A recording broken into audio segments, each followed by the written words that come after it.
Halo teman-teman Bang Leder Sabang sampai Merauke, dari Miangas sampai Pulau Rote. Bagaimana kabar kalian hari ini? Semoga semua dalam keadaan sehat dan berbahagia.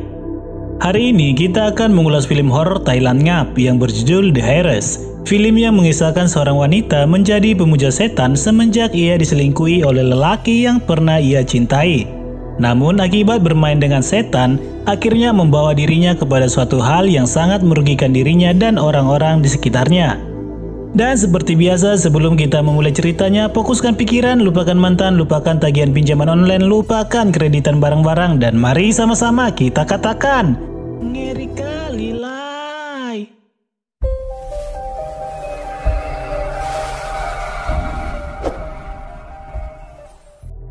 Di awal film, kita diperlihatkan seorang lelaki mengendarai sepedanya, dan tiba-tiba saja ia mendapatkan serangan dari sosok dedemit yang menyeramkan. Serangan itu membuat kakinya berulat, patah, dan akhirnya meninggal.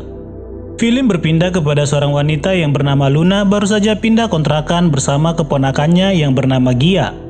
Terlihat pemilik rumah itu sepertinya sudah mengenal mereka, namun saat pemilik rumah ingin membantu mengkemasi barang-barang mereka, Luna menolaknya dan memandang pemilik rumah itu dengan sinis. Kita sebut saja pemilik rumah ini si Kribo. Sontak saja si Kribo berkata, "Kenapa kamu marah? Aku hanya ingin membantu saja." Kembali si Kribo itu berkata, "Pantas saja kamu jadi perawan tua, habis galak dan misterius." Esokan paginya Gia pergi ke sekolah barunya dengan desain pakaian yang sedikit jadul. Hal itu membuat Gia menjadi bahan tertawaan bagi para siswa-siswi di sekolah itu.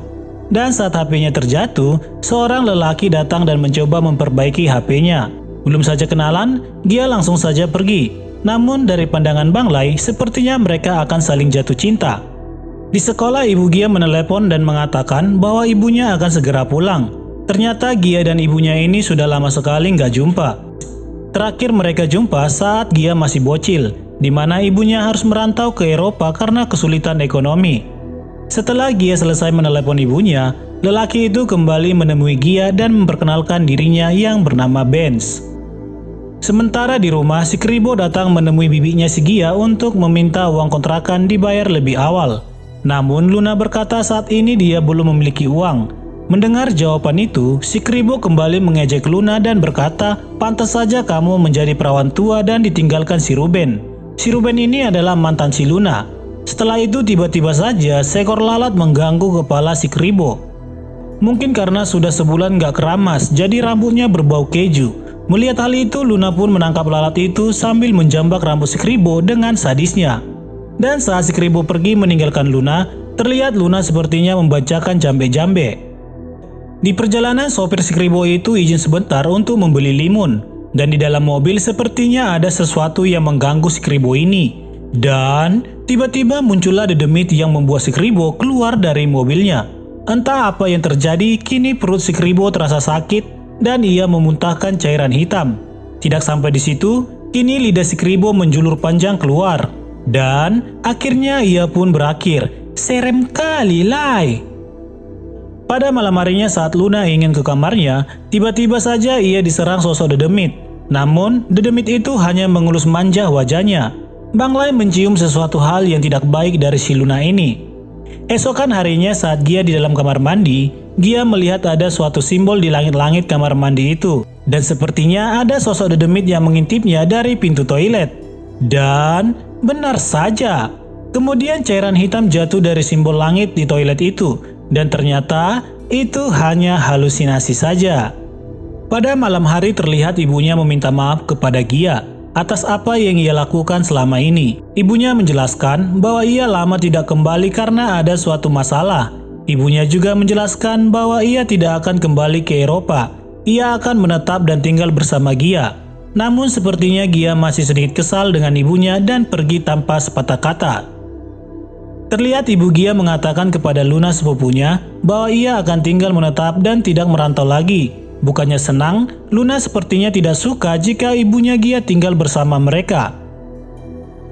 Sementara di hari yang sama, Gia melihat bibinya di sekolah. Namun, lagi-lagi itu hanya halusinasinya saja. Di kantin, ibunya menelepon Gia untuk mengajaknya ke mall sepulang sekolah. Dan setelah memesan mie di kantin, tiba-tiba saja mie itu kembali hanya halusinasinya saja. Di rumah ibunya saat membereskan kamar Gia, ia melihat ada suatu hal di pojok kamar Gia. Dan saat mendekatinya, muncullah sosok bayangan yang begitu besar yang membuat telinga ibunya mendengking.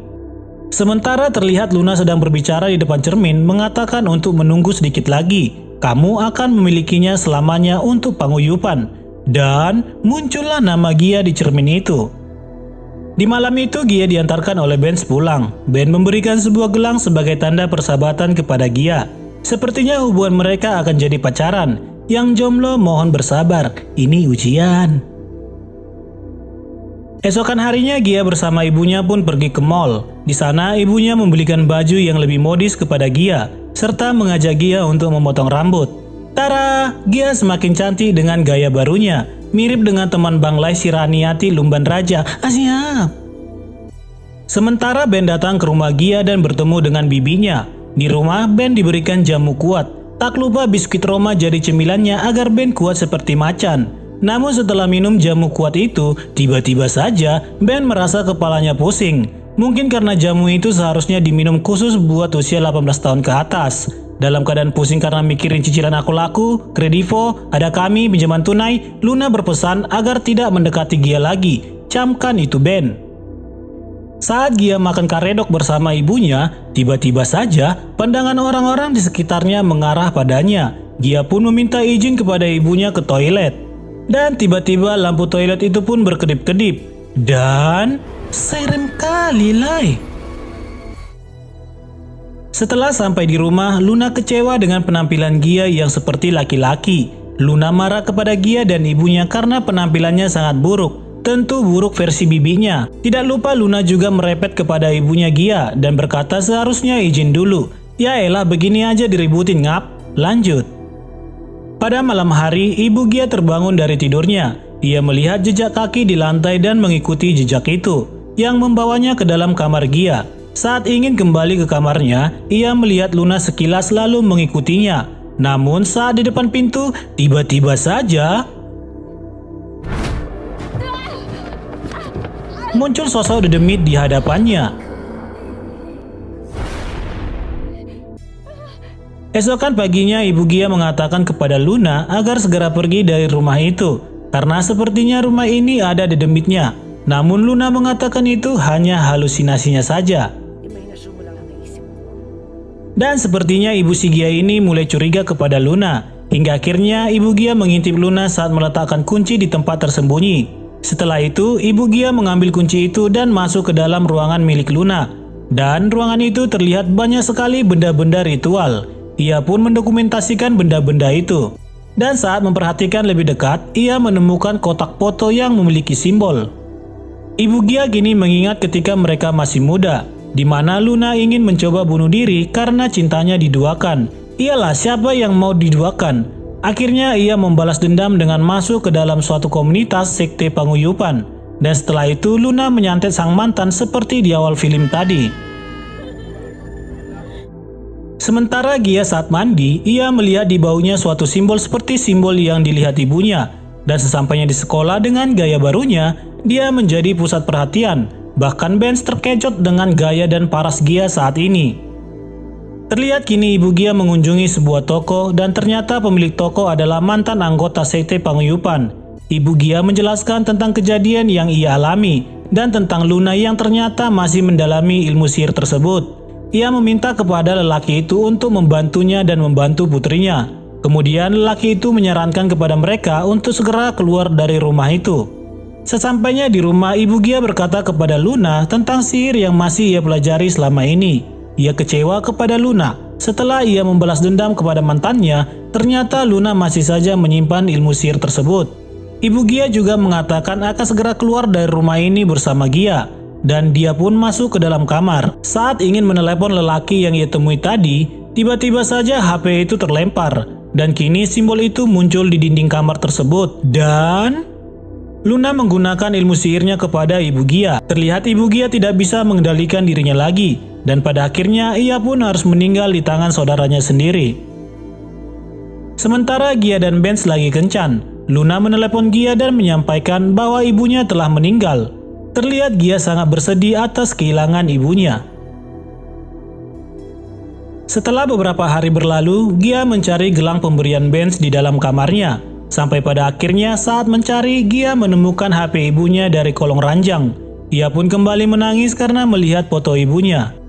Dan saat menenangkan diri, ada telepon dari nomor baru masuk ke HP-nya. Ternyata itu adalah lelaki pemilik toko yang ibunya temui kala itu. Lelaki itu menyuruh Gia untuk menemuinya di toko. Sesampainya di toko itu, lelaki itu memperingatkan kepada Gia untuk segera pergi dari hadapan bibinya, karena bibinya akan menjadikan Gia sebagai tumbal sekte panguyupan. Gia jelas nggak percaya begitu saja kepada lelaki itu. Namun kembali lelaki itu menjelaskan itu terserah Gia saja. Lelaki itu kembali menyarankan kepada Gia untuk melawan kekuatan sihir dengan dirinya sendiri dan memberikan minyak suci untuk menangkal kekuatan sihir. Dan saat kembali ke rumah, Gia masuk ke dalam ruangan bibinya. Gia melihat apa yang ibunya pernah lihat. Dan saat memegang patung kecil, ia melihat foto ibunya yang diikat di balik patung itu. Dan tiba-tiba Luna memergokinya. Segera Gia berlari. Namun apa daya, kini bibinya telah mempersiapkan patung santetnya lengkap dengan foto Gia. Dan terlihat kini bibinya berubah wujud menjadi dedemit dan memasukkan suatu benda ke dalam mulut Gia. Dan saat dalam keadaan terpojok, Gia membuka botol minyak suci tersebut dan menyiramkan ke wajah bibinya. Namun ternyata minyak itu tidak terlalu ampuh. Kembali bibinya menyerang Gia. Namun Gia tidak tinggal diam saja. Ia juga menyerang balik bibinya itu. Gia melawan sihir itu dengan dirinya sendiri. Ia menolak sihir itu masuk ke dalam dirinya. Kini keadaan terbalik. Gia mengambil boneka santet dan membacakan mantra. Kemudian memecahkan gelas minyak suci itu bersamaan dengan boneka tersebut. Dan akhirnya bibinya pun harus berakhir dengan ilmu santetnya sendiri. Setelah kejadian itu, Gia mengambil alat ritual santet milik bibinya dan membakarnya. Dan film pun berakhir. Oke teman-teman, dari film ini kita kembali diajarkan untuk tidak bersekutu dengan roh jahat, iblis, setan, dan sejenisnya. Lihat saja saat Luna memelihara setan dalam hidupnya, ia harus kehilangan saudaranya dan kehilangan dirinya. Kita juga diajarkan untuk tidak membalas dendam kepada mantan. Biarlah mantan berlalu, sebab masih banyak wanita dan pria di luar sana. Siap. Dan terima kasih telah menonton alur filmnya. Jika teman-teman suka dengan channel ini, jangan lupa like dan subscribe channel Bang Lai. Dan akhir cerita, sampai bertemu kembali di alur film selanjutnya.